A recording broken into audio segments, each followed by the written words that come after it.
Hi, welcome to this tutorial on RPG Maker MC. It starts from scratch, so if you've never used it before, this is a good place to start. I myself am also new to RPG Maker MC, been using it for about a month, so I'm going to show you just how to get started and get some stuff that I think can be fun. So enjoy! Okay, hello everyone. I'm here to talk to you today about RPG Maker MC.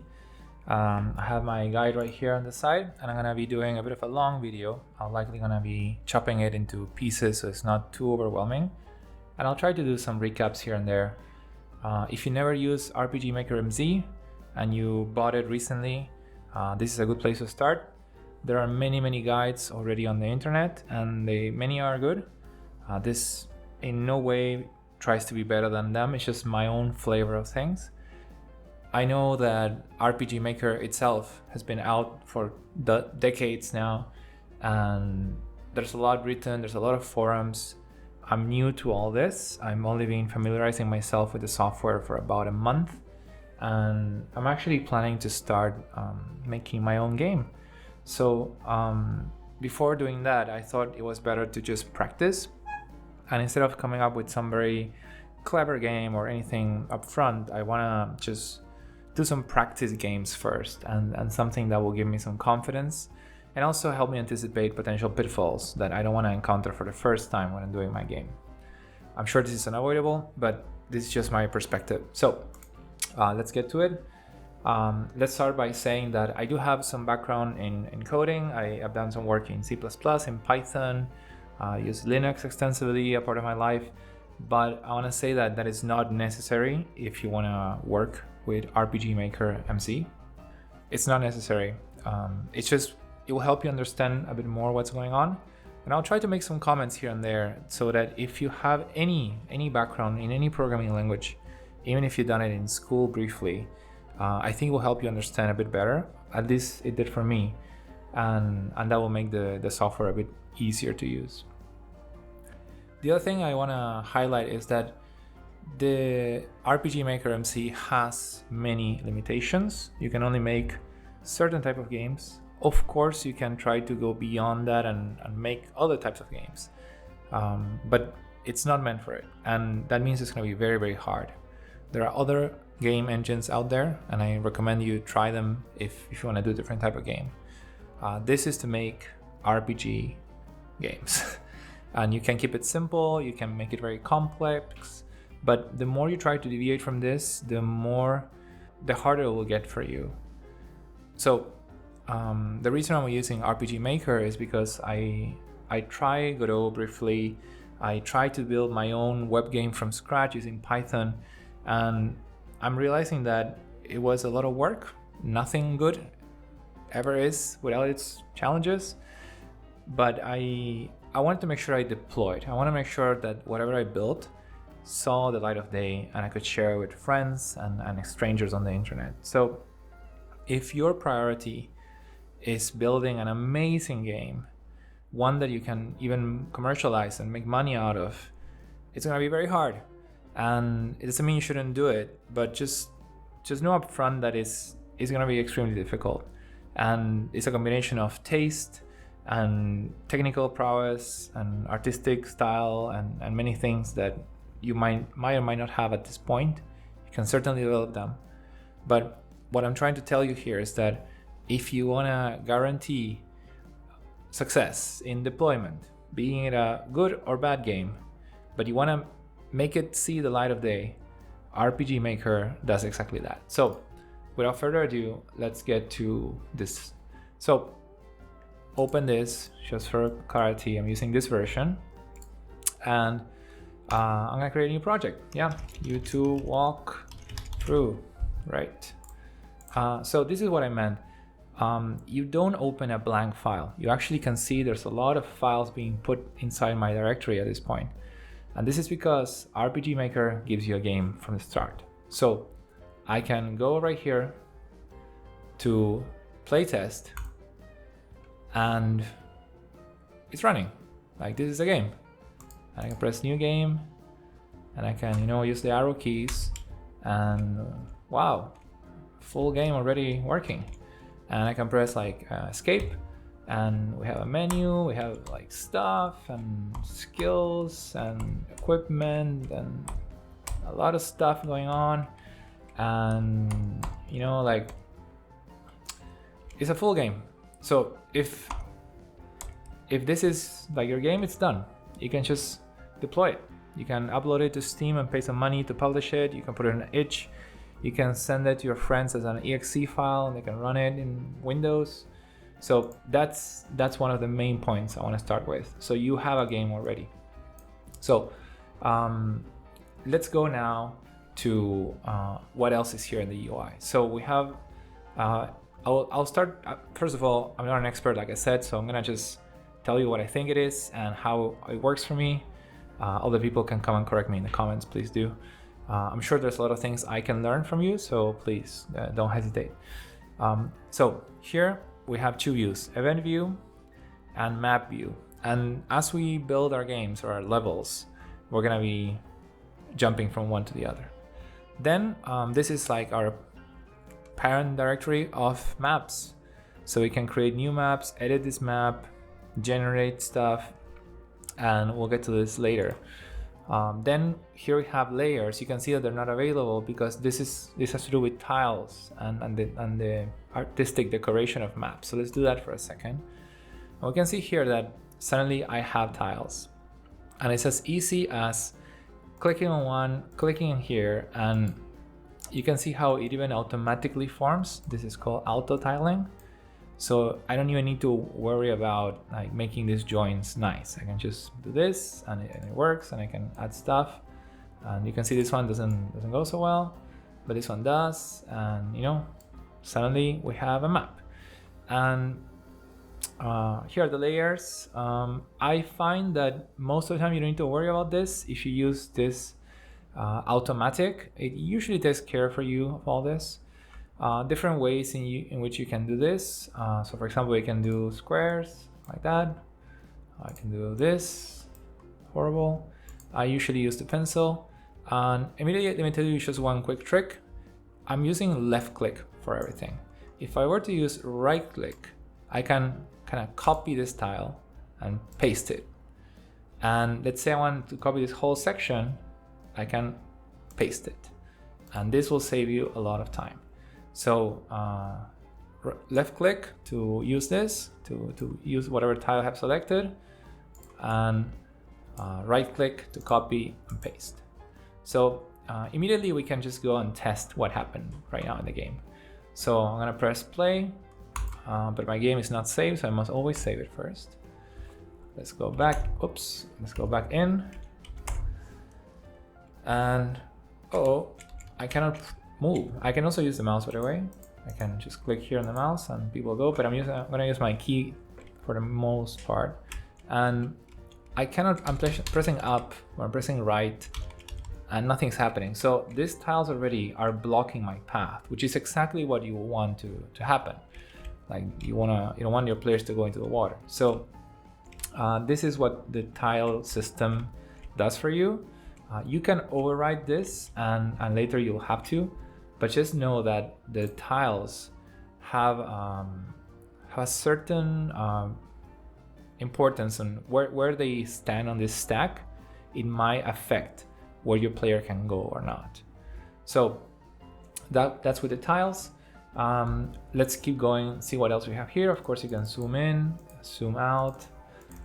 This depends on what you're doing, of course. Let's skip this one for a second. This is the most complex one. Here we have plugins. So a lot of the people use plugins to enhance their game. So if you have to think about this in software terms, RPG Maker MC is the core engine, and you can that's enough to make a game. Like you don't need anything else outside of it. But if you think your game is looking a bit plain, or there are some functionalities you wish you had, many people outside from the company that makes RPG Maker MC have created scripts, and these are JavaScript. So if you know how to do JavaScript, you can do a lot of stuff. If you don't worry. There are some things you can do that are simple enough to follow, but for the most part, you can import these plugins. And just to give you an example, let's say we go here, so here, plugin list, there's none.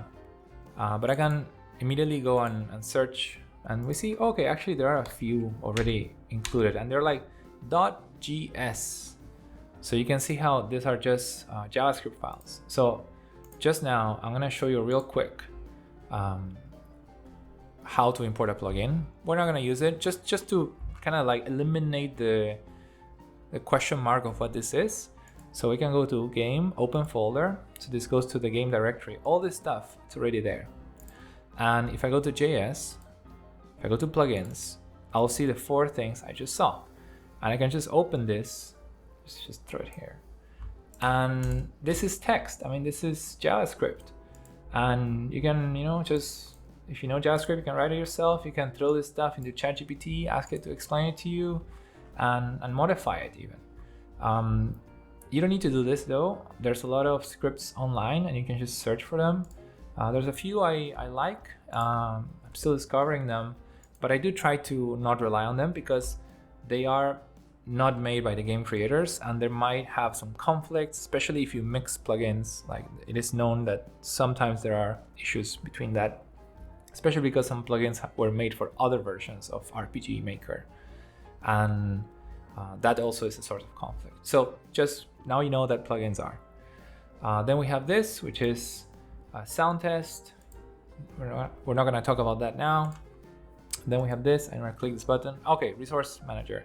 Yes, so you'll use this to find your images. And by that I mean maybe you have, let's say, what is this? Okay, this is like some nice background.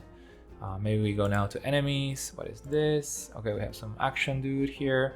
So all these are images that RPG Maker is going to use to make your game. So of course there are images. You can modify them. You can bring your own. You just need to know that you cannot arrange them anyhow. You need to keep a certain grid. So try to imagine here a grid where everything has a certain dimension. And one of the good things is that once you find those dimensions, in this case is 48 pixels by 48, you can do everything with that. And of course you can bring in music in OGG format. You can bring like all sorts of images to enhance your game beyond what RPG Maker offers. And I think that's the fun of this. So yeah, finally, you can make your characters, and this is pretty cool. You don't need to do this. You can use off the shelf, although most people say that those vanilla assets, like just using the game as it comes, is a bit repetitive and it's hard to stand out when all the games look the same. So you can go ahead and and quickly create a character with all these things, and boom, that's it. Then you just need to export it, and maybe you export it to certain folders. You can see all the other games are all the other faces are here already. You can see that all the other faces are here already, and that's how you get to like bring your characters to life. And of course you can randomize this and get like very crazy stuff very quickly. But you don't need to settle for this. There's like more you can do, but let's just stop with this for now. And last thing is running a game, which we did already. So I think this stuff we pretty much covered. Tile sets. Okay, let's talk a little bit about now mapping. So let's go here. Let's press edit, and this is our map. Let's say this is like our outside world, and we can see it has some dimensions. In this case, 17 by 13. 17 what unit is this? Well, in this case depends on how we set our game, and for that to make sense, you should know like the cell size that we chose. I'll explain that in a second. Just know that this has certain units. We can choose what type of world this is. In this case, there are some predefined, and again, anything that's predefined you can change later. So you have overworld, outside, inside, dungeon, and I think SF stands for science fiction, because these all look modern or futuristic. There's some autoplay of background music, some battle back, which means when there's a battle, this is what's going to show. And you can choose an image instead of doing tiles or mix. Actually, that's very interesting. And you can even have random encounters with troops of enemies. So this is what you have here in a map. And just to give an example of what this means, let's quickly look at the tiles here on the left hand side. And you see that this is A, B, C, R. Let's not talk about R. You can see that this looks like a very zoomed out world, right? Like imagine this is like a whole village in just like one little tile. So the purpose of this is that you can just, like kind of like design like a whole map. So let's quickly do that, So let's say we're gonna have a little village going, and we're gonna come from some, I don't know, terrible Tower of Doom, and there's gonna be a bunch of trees along the way, and just put like this road.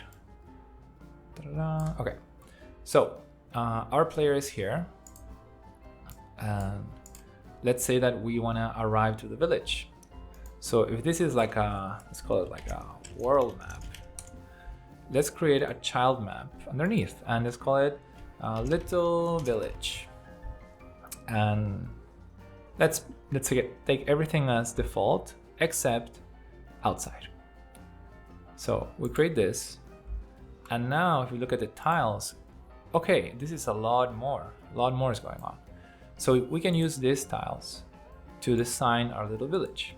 So I'm gonna do that right now very quickly. I'm probably gonna speed up this part of the video.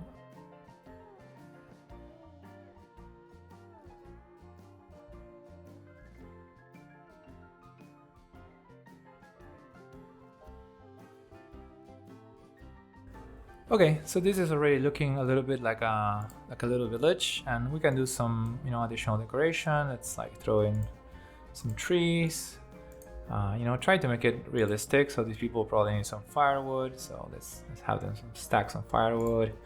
By the way, I'm using tiles A.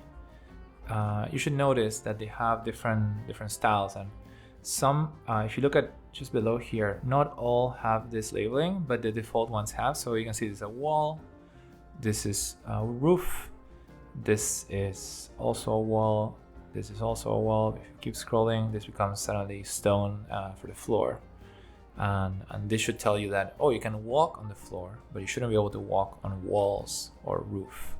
And we can immediately try that out actually. So let's bring our player here. We're gonna just right click and bring the player here, and let's run our game and let's see what happens. So we run this game. Okay, we're here, and I'm gonna just try to tell you when I'm blocking. So I'm gonna go into this tree, and I cannot proceed because the tree is an object that is at the same level as I am, so it takes space. I'm gonna walk on the road, no problem. In fact, I can just walk freely anywhere. Let's walk into the wall. Same issue. Let's walk into this empty space supposedly. Yeah, it's an empty space. I can walk in, but nothing is happening because I haven't triggered anything. Same thing here. Let's walk into the roof. Nope. Nope. Yeah. Let's walk into the wood maybe. Nope. So this tells you already that I didn't have to code anything. The tiles automatically have the layer they occupy. So some layers will be beneath the players, meaning that the players can walk on it. Other layers are on the same level, so they will clash. And in fact, you can have layers over the players so that they will be seen from above, but the players can still move. So just a quick comments here on design, which is definitely not my forte, but I would say just be mindful of the proportions. These are very small people here, one tile big. So your house should definitely not be something like, let's just make a little house here on the side. You should try to avoid like these huge houses that people sometimes make. And also like be mindful of the proportions. Like you want to have uneven numbers. If not, like it's always things like that look a bit strange. And just because you have like these very big windows doesn't mean you should use them, because you have your guy just standing next to it. It looks so small. And try to spot the differences, and you notice that this house looks pretty bad, pretty weird in comparison, where this one looks a lot more proportionate. So, you know, everyone can do whatever they want, but if you're concerned about how things look, try to compare the differences between these two. I'm not saying this is amazing, but it looks a bit more proportionate, and you get the sense of what looks better. Again, to each its own. You can do whatever you want. That's the whole point of this game. So now we have a set of layering. We talk about layering. We talk about new maps, A and B. So these are B. Let's say anything that's A is about the floor, the walls, roofs, and let's say these are like the main elements of your map. Then you have the objects. So these are things, and again, you can copy them like tile by tile, like just like this, or you can just select the whole thing and put it here. That works.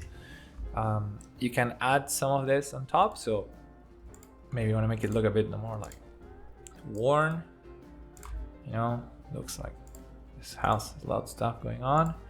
Yeah, and let's add some of this, and you know, some of that, and suddenly we have like a lot of stuff going on here, and looks pretty good. And yeah, so at this point you get the sense that this stuff I'm adding are objects or items, and even more, and these are all default. You can import your own, and you know, you can throw in some towers here, and just notice that you need to use them creatively. Some of these allow you to make very, very big buildings. Just be mindful that the bigger they are, the more you need to spend time decorating them. So I'm a strong believer of doing things small and try to put a bit more attention to what's going on. You know, you probably want to have a sign, you want to have some directions. So, you know, like just be mindful of like what works and what would make sense. You can even have like some like nice touches, like, okay, there's a tree behind the house. I don't need to use the whole thing. I can just put it like that. And I can put one here. Doesn't look good. Maybe one here. Let's put it here. Yeah. And you know, some other nice touches. Maybe there was a tree there, they noted it down, etc, etc. And then of course you can find ways to replicate this very, very fast. But the point is that just do what you want to do and enjoy it, you know. Okay, great. So I think at this point we're good with tiles and mapping. Okay, events and eventing. So up until now we've been focused on this one, and now we're gonna go more into events. So nothing has been happening in this game so far. Look that I can click anywhere and I will be able to create what are called events. So events are a bit like objects, and you can have properties on them and you can have them trigger things. So let's say I want to click on this sign.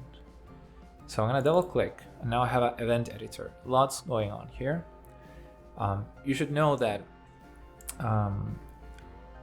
RPG Maker allows you to create very complicated logic, but try to keep it simple. And what you should know is that it will trigger the highest number. So this is our number 1. I can add a new event page, 2, 3, 4, 5, 8, etc. What you need to know is that RPG Maker will try to go for the highest number that meets all the conditions. So for example, right now there's no conditions. So this automatically is met. This means that if I want to just have a, let's say, okay, there's a lot of stuff. Let me just take it slowly. Let's say that I want to just know if this is going to happen. Whatever I'm going to put here is going to happen.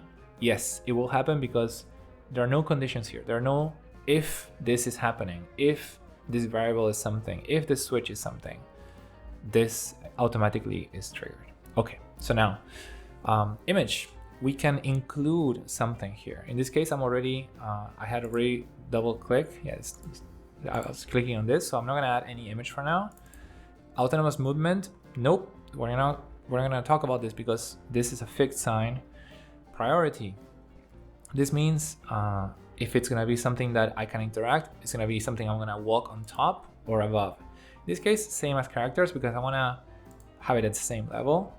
And how is gonna be because I press the action button, which is like spacebar or anything you want. You can have other options, like if you just bump into it, if the thing bumps into you, auto run, parallel. We're not gonna talk about that right now, we'll do that later. So let's just for now say, I'm gonna walk up to this, press the action button, and something should happen.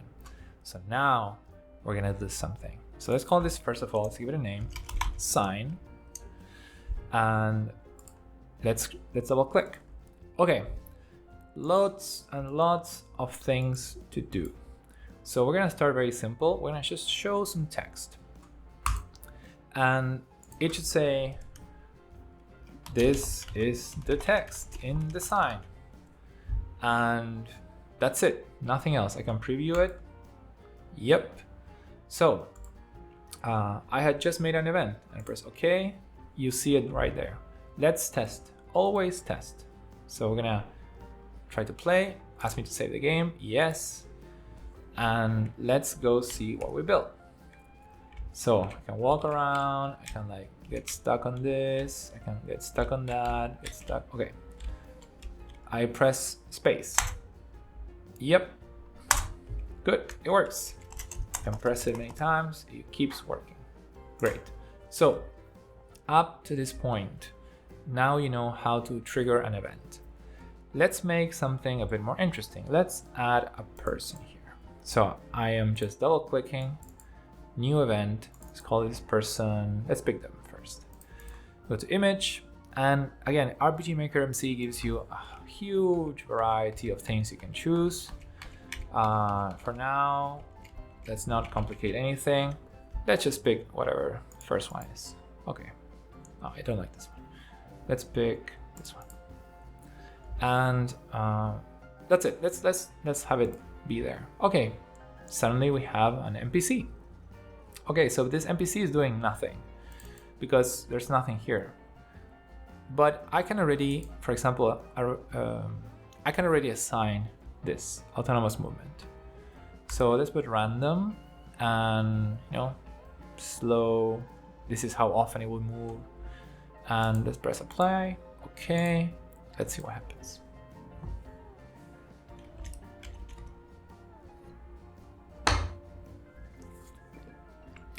Okay, you can see it has an animation. It's moving around randomly. It seems to go in a straight line, but that's random. And it's moving. That's it. That's our event. And I can go up to this person and press spacebar. Oops, not here. Nothing happens. Nothing happens. I can get in the way. And it should probably be blocked. Yeah. Yeah. Okay. Makes sense. So we have an event. It's doing nothing. So let's do it like this. Let's say that this is an NPC. So we should normally want to say hi. So this NPC will say, hi, I'm an NPC. This is the first time I see you. And you'll see why I'm saying this. And let's call this NPC Gregory. And we can double click here, find a face for Gregory. And let's use this face. We can preview, it's gonna look like that. Okay, and you probably, I'm gonna click, it's gonna show, great. What happens next? So I want that the next time I talk to Gregory, he shouldn't introduce himself again.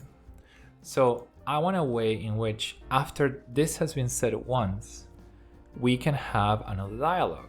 So let's start by doing the obvious. I'll say, well, I could also, type Gregory. Yeah, it's taking too long.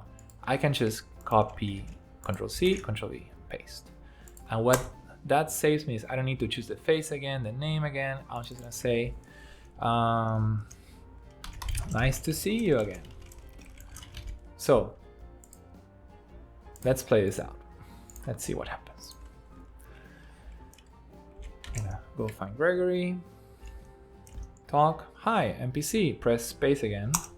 Nice to see you again. Okay, cool. let's talk to him again. Oh, yeah, no, this is not what I want. I want him to just say, nice to see you again. So I want to change the logic. So this is the little bit of programming coming in. So this is where conditions are important. So let's just say that after he has said something, a trigger, a variable, something should change. So how I'm gonna do this is like this. I'm gonna copy and paste this event page. Why? Because if I press new, see I lost Gregory here. I don't wanna have to find him again. So I'm gonna just copy and paste. So everything's in place. This should not happen, delete. This should happen. And same here, this should not happen. This should happen. But how do I go? So what do you think was gonna happen now? So I have these two messages. Which one will show up? Let's see, always test. Okay, we go. Let's see what happens. Nice to see you again. What about the introduction? So that's because the highest number that meets all conditions always goes first. So we need to add some sort of condition so that this doesn't happen until this has happened. So the easiest way to do that is with something called self switches. So right now there are no self switches, but maybe we can do this, is that when a self switch is on A, this should happen. But if the self switch is not on A, then this is gonna happen. Even though the number is lower, this condition is not met. So how are we gonna do that? Well, we need to find a way to activate this switch so that after this dialog took place, the switch is activated and now this is what goes. So as a recap, I need to make sure that the conditions are met after this. So I'm gonna double click here again and I'm gonna go to, see, game progression, control self switch. And I'm gonna click this. And now I can say, yes, activate self switch A, please. Okay, so now I'm gonna get some text. I'm gonna activate this switch.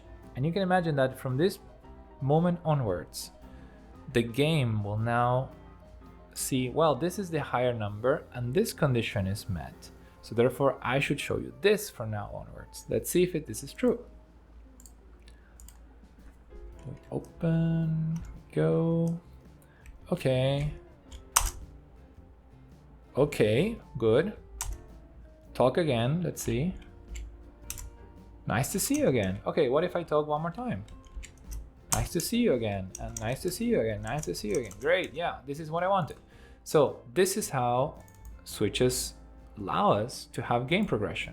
And you can imagine that I could just keep adding more stuff and trigger more switches, and then I would be able to, have a proper dialogue. So let's say that now we want some choices here, and yes and no.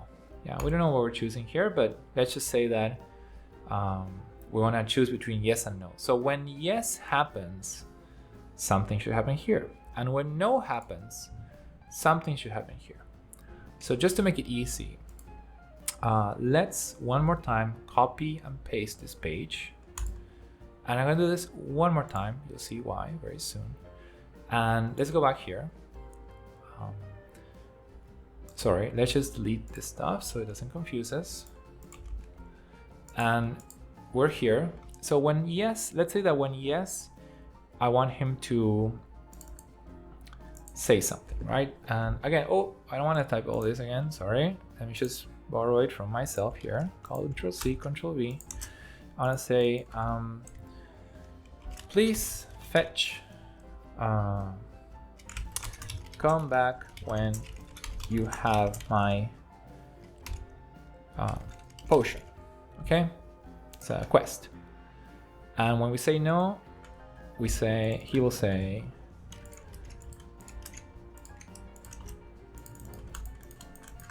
fine, I won't talk to you again, bye. So let's do the logic for the no first. So we can now activate another self switch. So now we were in self switch A, let's go to B. So, Okay, and now what is B? Well, we can go to tab number 3 and say, well, now this is B. So notice that we are in a higher number. So 3 is bigger than 2. So if self switch B is activated, this tab will happen. In this case, if we press no, Greg will say this, self switch will say this, and then we're here. And let's just make this guy walk way faster. Actually, not that fast because I won't be able to catch him. And we're just making him a little bit faster. And let's try what happens now. So we just to recap, we say hi the first time, we never say hi again. He says nice to see you. He will ask us a question. If we say yes, we haven't said what happened, just come back, we have my potion. If we say no, he'll say this and switch B. Okay, we go to B. There's nothing here, which means if we interact, we shouldn't see anything ever again. Let's go. Okay, we talk. Hi, great. Talk again. Oops. What's happening? It's not working. Well, probably because if we go self switch A, self switch B, self switch A. Oops, this was a mistake. Why is this activated? You can see this is number 4. So the moment that self switch A went on here, we jumped here. So this is definitely not what I wanted. So let's just put self switch C, which so far nothing has triggered it. So this will not happen. This will not happen. This should happen because nothing has made self switch B or C go until here. So let's try again.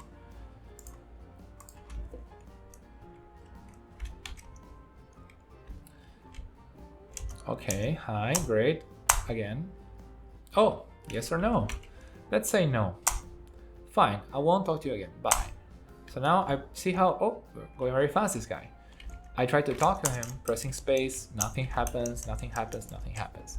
And that's because there's nothing here.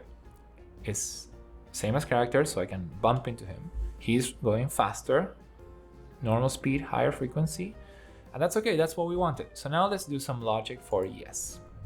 So come back when you have my potion. So what we're gonna do now is we're gonna place a potion somewhere and we're gonna bring it to Gregory.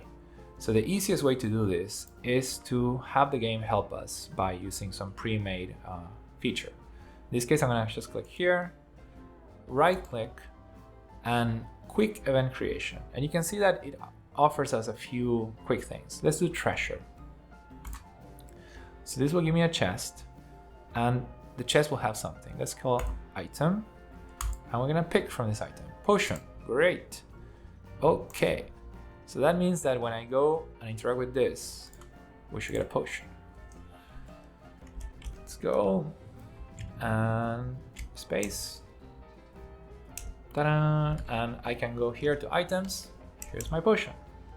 And I can even drink it. Oops. Oh, I cannot drink it because I'm healthy already. So that's how it works. So now what we want is to make sure this potion,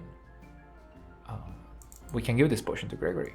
So for that, we'll need to code some additional logic. So come back when you have my potion. Well, in order to do that, maybe we should have an additional switch, C. But if I do this, I will then switch to C, not this, this. So let's make Gregory a bit impatient. Again, let's have a chat with him. So copy, paste, and he should be like, did you get my potion yet? An asshole, maybe. A bit annoying, maybe. So, okay.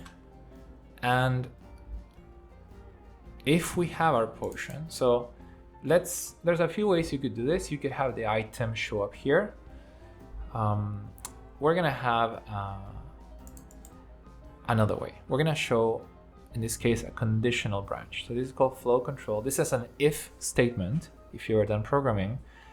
And we're gonna see that if what? if item potion. So that means if I have this item, then something will happen. So let's just say that Gregory should be happy. So he'll say, yay, you brought my potion. Here's your reward. Okay, great. So how this is gonna work is that we have a potion with us and there's a reward coming our way. So let's get the reward. So we're gonna do, let's say it's money. So we go here, change gold, and we're gonna get 10 gold pieces. Great. So at this moment, we're gonna have a plus 10 gold, and then we should remove the potion, right? Because we're giving it. So change items. I'm gonna find the potion, decrease. Okay. So, and let's try again. Let's see what happens. Oops. New game. Yes. Come back and have my potion. Okay, let's say I talk to him now. Nope, I don't have your potion, so nothing happens. Now let me go get the potion. Yep, let's just check. Yes, I have a potion now. Let's see. And if I press now, yes, I have the potion. Here's your reward. And let me go check my items. And I never show you that I have the money. Ah yeah, it says here 10 gold. So you can probably take note of that earlier. And okay, what happens if I talk to him again? Oh, why is he still waiting for his potion? I gave him the potion. Well, that's because I never resolved this. So see that if I have a potion, this happens. But he did get his potion. I want to end this quest. So what we should want now is for Gregory to not talk to us again. So we can actually reuse this one, switch B, when there's nothing. And then if we're not gonna have Gregory ever talk to us again, we can just switch this. One point is that we need to do it within the if statement. If not, this will happen even if we don't have the potion. So let's just go here and we're gonna change it to B. So you can see that all this, if this happens, everything here should play out. So this text always happens. Now, if I have the potion, I should get the text, I should get the reward, I should remove the potion, and then I should switch to B. If I put this here outside, if the if condition is not met, this will still happen. So I only get to talk to him once before I'm sent here. So that's why it's important that this goes inside. So let's try one more time. And we should be able to give him the potion. He should not talk to us again. Okay, yes, hi. Yes, come back with potion, great. I can press shift to move faster, by the way. It's called dashing. And yep. Okay, great. And then we talk to him. Oops, what did I do wrong? Let's see. We're here. Cell switch B is on. What has gone wrong here?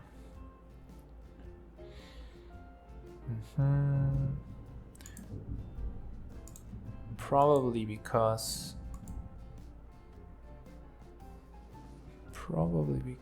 what? Well, you got me. I'm not sure why this is happening. So what we're gonna do is we're gonna just copy and paste this. And oops, I wanna put it after this one. Yeah. And let's just call this, let's just call this D. And when self switches D, I will make him go super fast, get lost. So maybe I did something wrong here, probably because the progression of this is, the conditions were not met. I'm not sure yet what mistake I made. You can tell me probably in the comments. Okay, so we do the whole thing again very quickly. Get my potion. Yep. Yeah. Yeah. She's reward. Okay. That's perfect. Okay. So we managed to create an event. And let's say we want 2 Gregories. Okay, we can just copy paste him all the way if you wanted to. So and whatever this Gregory is the same stuff inside. So this tells you how we can reuse a lot of this stuff. So there are other ways to control this. So let's just say that now I have a new NPC, and okay, let's just say that instead of potions, what we want is we want him to ask us to find an amount of something, not just a potion, but we may want more. So let's go to this, and we say if party has potion. Well, why don't we do something different? So let's do a conditional branch, and let's do a variable. So I'm gonna just create a quick variable. You can pick any. So the first one, we'll call this berries. And I want that I need to have at least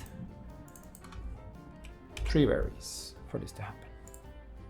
So I'm gonna just copy this logic here, and I'm gonna delete this party has potion now. So if I have 3 berries, he should say, you brought my 3 berries. Here's your reward. Great. And well, not change items. So here's where it starts to get a bit more tricky, and this is where we need to look at the database. So berries is not an item that is given by default. So let's now open this database. So this is a lot of information. This is really a lot. So this is how you make the game your game. This is where you choose exactly the details, exactly the flavor, how it scales. It's really a lot. You don't need to change every single tab, but the more you do, the more the game is unique. So let's just start where we have, let's say items. We have a long list of items here. There's probably more. So I'm gonna just take one of the empty spaces, and I'm gonna say this is a berry, and let's select an icon, and let's see, do we have anything looking like a berry? This, yeah, sure it is. These are like berries. And consumable, sure, here we can put all these effects on these berries. So in this case, let's say they're consumable, and let's say that they will recover HP 10% when you eat one. So now if I eat a berry, I will get 10% HP. You can just do whatever you want here. But the important thing is that I create an item called berries. So this is now available. So let's go back here. Let's go to change items. And what I want to do here is that if I have berries, let's just set this to, I'm gonna decrease it. So he's gonna take 3 berries from us, right? So let's decrease it to 3. So whatever berries I had, he's gonna do -3, and that's the end of the quest. Okay, that sounds fantastic, but where are the berries?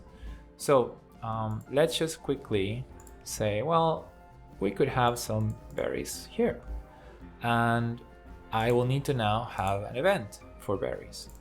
So let's just say that if I click on this, I should change item, berries, increase by 1, and I want to just get the berries once, right? So after this, they should not be available anymore, which is why I'm gonna do a self switch A, and then I'm gonna go to the next one, self switch A and nothing, which means this will play out exactly once, then this will change the page to this one, and there's nothing here, which makes sense. I can only collect the berries once.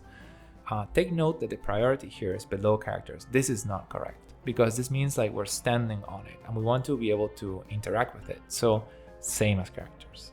Afterwards, we don't care. So, and let's call this berry plant. Okay, this looks like nothing. Like if I show you the game, you will not be able to even see it. So it's like, yeah, it's there. I can press, and now I go to item. Oh, I have a berry. Press again, still one. So that worked. But how would you even know, right? So this is where we need to be a bit more creative. So first of all, let's add some text. Found a berry. Yay. So that will like give you an indication. And then let's just do a little animation. So here's where we can get a bit creative. So let's just find something that is a bit shining. And how this works is that RPG Maker will cycle through these images. So let's just pick this one. It looks like some glitter effect. And what we're gonna do here is that we're gonna show it stepping. So this will refer to a character walking, but in this case, it will just go through the different images so that it looks like it's moving. So let's check this out now. See, we can already see the shining thing here.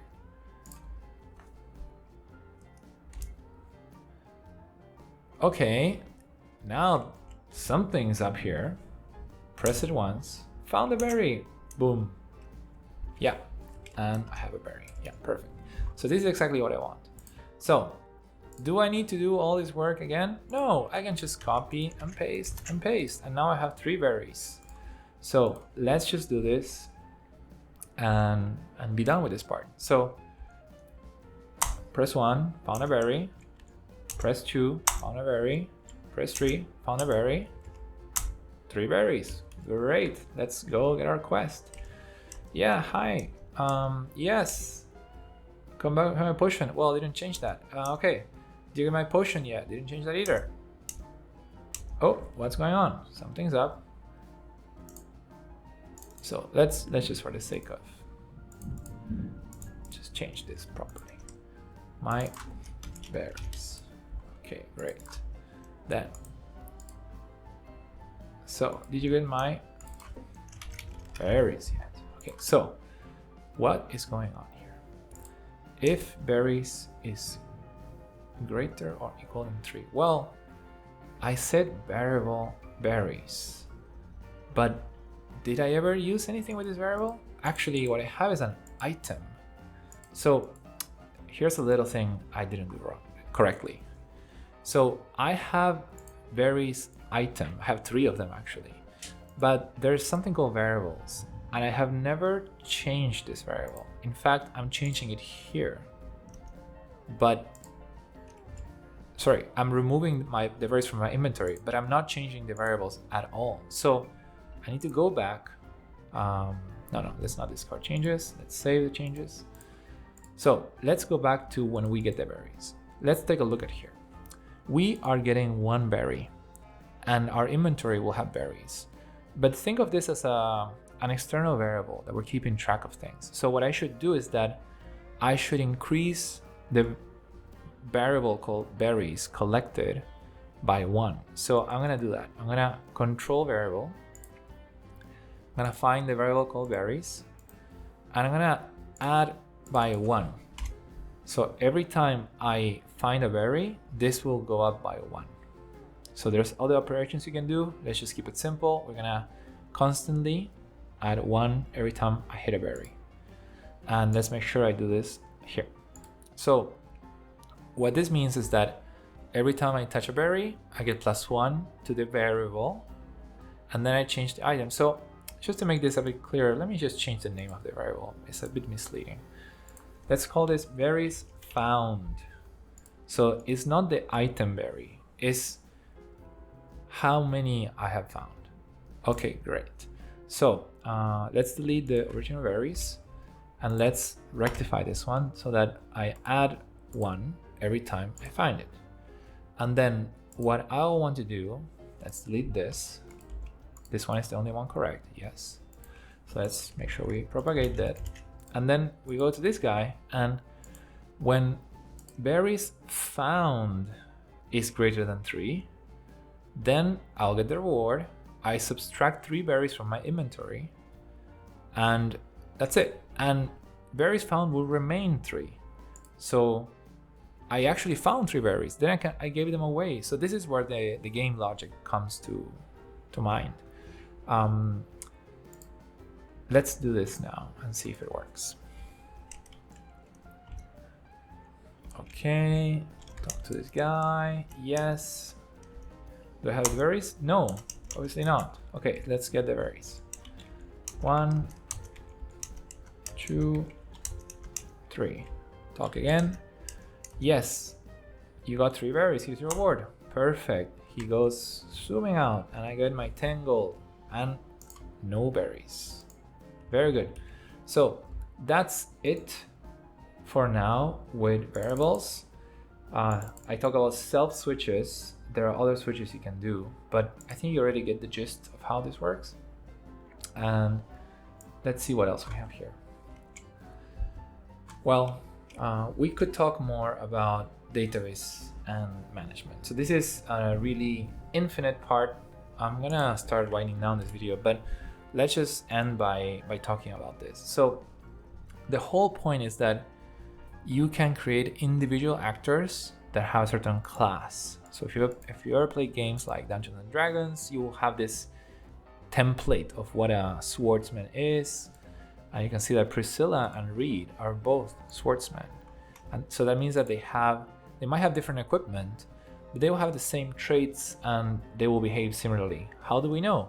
Because we go to classes, and here it is swordsman, and they have a certain traits, that how they deal with like different things, how they level up, and what skills they learn as they level up. And you can see that RPG Maker gives you a pre-made list, but you don't need to care. You can just like delete them all if you want and say I'm gonna create a new one. Let's call it 9. It's gonna call I don't know, like awesome person, and it's gonna learn certain like body slam at level 1. That's it. And maybe at level 2 is gonna learn stone 1, whatever that is. Okay, so that's mine, and I can change this curves on how you level up, and like very interesting stuff.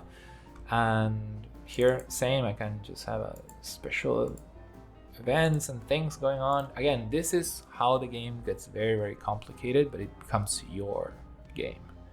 So with that in mind, we created awesome person. Let's create an actor. So this is maybe my protagonist, and we're gonna call this person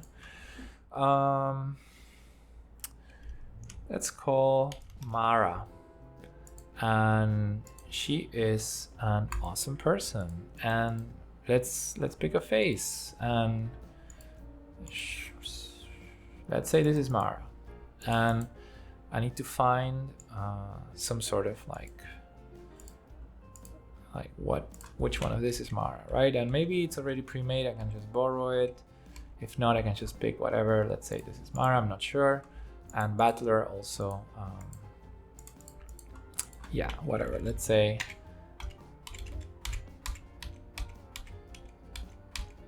well, so many to choose, and you can also make your own, right? So let's say this is Mara. I know it's not, it doesn't matter. And okay, so now we have our protagonist. Then skills. Oh, these are again so many skills pre-made, but you can also go and define your own. So again, you make the game yours by changing this. Items, same thing, I showed you already. I created the berries. Weapons, same thing, many pre-made for you, but if you want to make the game your own, you change this also. Armors also. Okay, enemies. This gets interesting. So enemies are something you can also create. And let's just say I want to create a new enemy, and let's look at the images first and see what's available. So this. Okay, special forces. Okay, maybe it doesn't fit my medieval game. Why don't we pick... Wow, this is too difficult.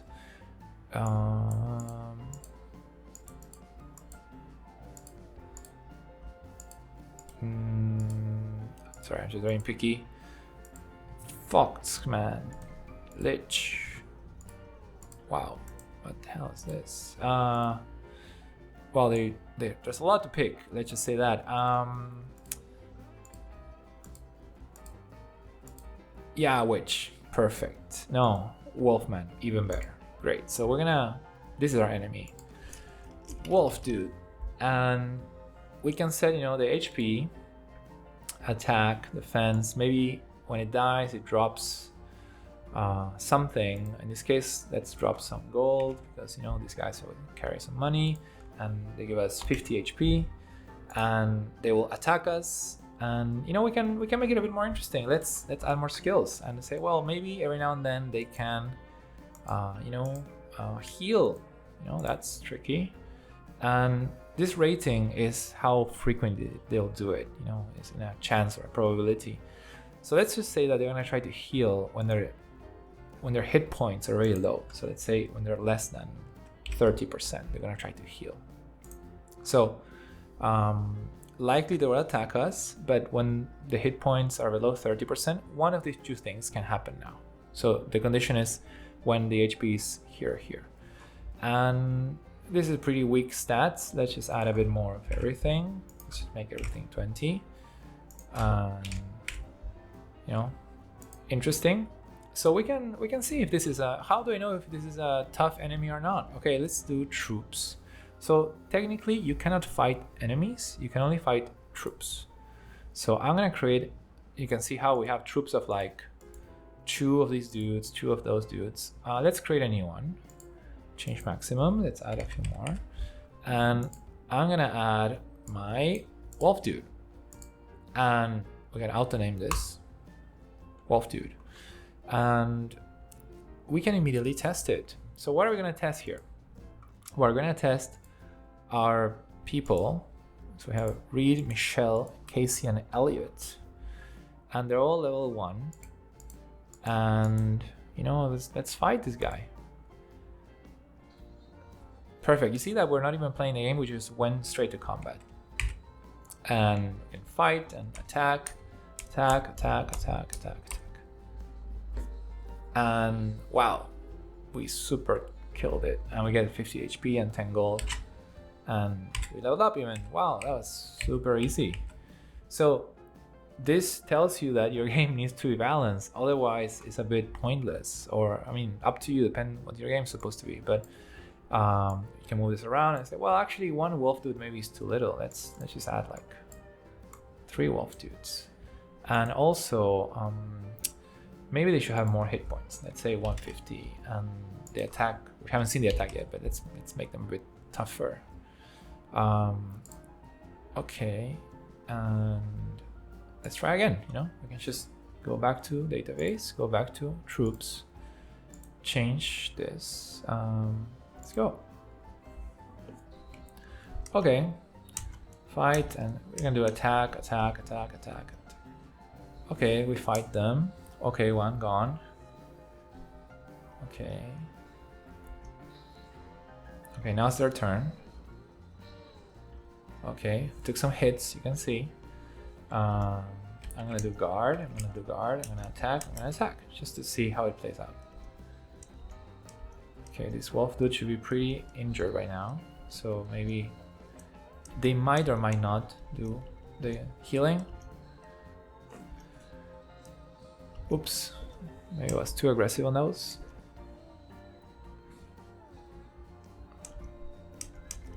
Okay, yeah. Oops, well, there you go. Well, that's it. So this tells you how to practice combat, but let's not get into this for now. Let's just wrap up this by showing you how to create this combat. So let's say that we're gonna go and poke this wolf person here. So I'm gonna find something that looks like a wolfman. I don't think there's any. Okay, this one looks like a wolfman. Okay, and we're gonna have it. Actually, why don't we have it come to us? Approach, and I'm gonna move at a normal pace. And I don't want it to react when I click. I want it to react when it finds me. So in this case, the event, which is this guy, the Wolfman, I want the Wolfman to activate the battle when he touches me. So this is the trigger. This is what is going to lead to this stuff happening, not me pressing space. So this is the Wolfgang. And you'll see why Wolfgang, because it's 3 of them fighting us. So what I want is to, have, first of all, like prepare to die kind of thing. And, we just find some monster here. Okay, yeah, this guy looks scary. Angry Wolfman. And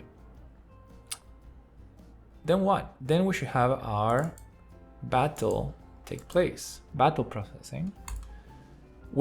And we can choose who we're fighting here. And this is troops. So we created the Wolf Dude troop. But this is not a good name. So let's put a pin on this for a second. Let's go back to the database. Go to troops. Say, hey, this is not a good name. Wolf Dude times 3. This makes more sense. Or we can just name it ourselves, Wolfgang. Like that. This makes more sense. So go back here, prepare to die, battle processing, Wolfgang. Yeah, those are the people I'm fighting. And can I escape? Let's just say I cannot escape. Okay, great. So that means that they will come because approach. They will always approach the players if they can find a path. And when they touch me, this will trigger. So let's just see this play out. I'm just gonna stand still. Let's see. Oh, coming. And nothing's happening. Oh, now they finally found me. Prepare to die. Okay, I haven't clicked or done anything. Press space now. Boom. Into battle. And this is the battle taking place. Let's try to get out of this as fast as possible because there's no reason to watch this again.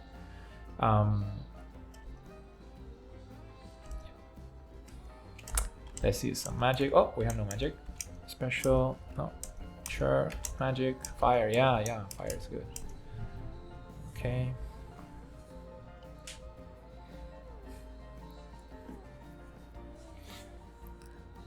Yeah, they don't like fire. Okay. Fantastic. Great. Oh, it's still here. Oh, again? Why? Oh, okay. So, interesting. After the battle, if we defeat them, I think they should not be around anymore. So, we can probably just create a new switch. Cell switch. A. And now, I'm just going to create a new page. There's nothing here. Below character. So, they will be gone. The moment that this happens, the battle is done, the switch kicks in, they disappear. So I'm not gonna show you that again because it takes a long while to fight them. But actually, let's just see it very fast. But you know what? Just to make it faster, let's go here, go to enemies, and let's make their hit points just 1. So we can just defeat them very fast. Okay, and I'm gonna, whoops, what happened? What happened? How come there's no one here? I know what happened. Cell switch. This should only kick in when A, but only after this. So that's the issue. Let's go one more time. We should be able to defeat them pretty easily. Okay, come. Boom. Fight. Magic. Nothing. Attack. Magic. Fire. Yeah. Okay. Done.